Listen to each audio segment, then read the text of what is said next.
You know, Chris Lieben is a fan favorite. He's a guy that people like to see win. Yeah. You had the job to go out there and beat him. How does that feel? You know what? There are a lot of people that wanted to see him win, but according to my Twitter, a lot of people want to see him lose as well. So I think a lot of people were torn. I had a good time fighting him. I feel like I got really lucky with the opportunity. You know, main event, FX, huge name like Lieben. Couldn't be happier. Were you surprised that it was a split decision? No. I thought the first 2 rounds could have gone either way. I thought I landed the more significant strikes, but you know, he held me against the cage, got some foot stomps, like one of the only guys that does that, hurts like crazy. So first 2 rounds could have gone either way. I knew I won the 3rd one, so I was a little nervous actually. And we all know how tough and durable he is, but when you're actually in there mixing it up with him, how's it feel? My hands, my forearms, everything I hit him with hurts. So I thought I had him done in the 3rd round. He got back up, came after me. He goes in zombie mode. It's tough to stop him.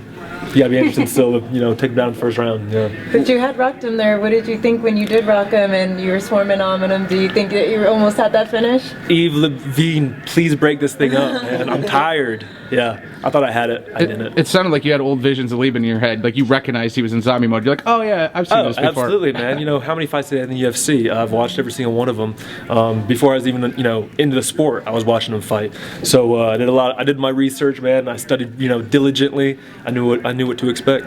For you, coming off of that loss to Honey Marks, I mean, coming into this fight, did that help motivate you really in preparation for this to get a win back? Yeah, absolutely. I never lost before since, you know, 2009, amateur, professional, you name it. So after losing to Marks, lit a fire. You know, I wanted to win.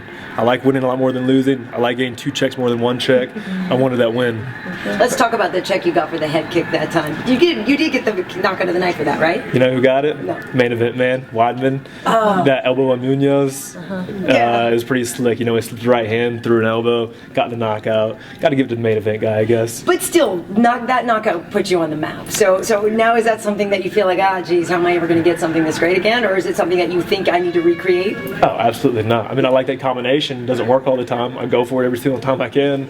But I haven't hit it, you know, again, in an actual fight since then. I hit it all the time in practice. But guys are going to be privy to that, you know. I didn't land 1 high kick on Lieben.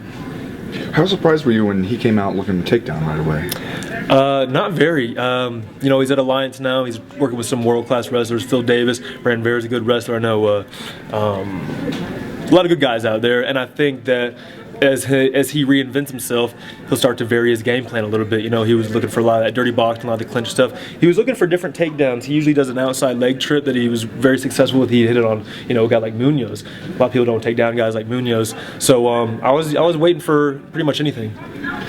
And it seemed like you know, when he goes and he does that Lieben typical, you know, foot stomps and then put his head down and kind of wade in there and throw a left. I mean, yeah. When you see that stuff that you've seen on film, is it like a reassuring feeling? Like, okay, there's the guy I planned for? Yeah, absolutely. I was, you know, in the back of my mind, I'm like, oh man, what if he comes out with all this, you know, crisp striking and, you know, totally different stuff? Because me and my coach Irish, you know, on the pads, that's what we've been working, is that loopy stuff, how to counter it. So I was very relieved when he was still throwing that. I heard you might have come into this with a little bit of a bum knee. Is that true? Yeah, I tore my MCL weeks out. I mean, I think it's a lot better now, but it's not 100%. So luckily he didn't land that many inside leg kicks. Was there a thought about pulling out? Nah. It's leaving, man. July 4th card, leaving. Actually, when I was 21 years old, it was my first time to come to Vegas. My dad took me and my brother out here, watch Anderson Silva fight when he fought Luder. I wasn't even in the sport yet, so it's a little surreal. 6 years later, I'm on the undercard of an Anderson Silva fight. Yeah. And I would be remiss without asking, you know, a lot of stuff on Twitter too about the white boy with the cornrows. So do you want to defend yourself on that? Because some people are giving you some grief for it. I don't need to defend myself. They look good. How long does that take? Last night took about an hour. Oh, no. That's not too bad. I mean, they are always cornrowed. I'm just got long hair, and it's the best fight hair there is when you got long hair. Yeah. I tried to ponytail in Australia. Nope, took me down, took my back, and it was done. And then I looked like a, you know, crazy person. I'm not able to do the guida. You know, I don't like doing that. I've had to do that before. It's no good for fights. Yeah.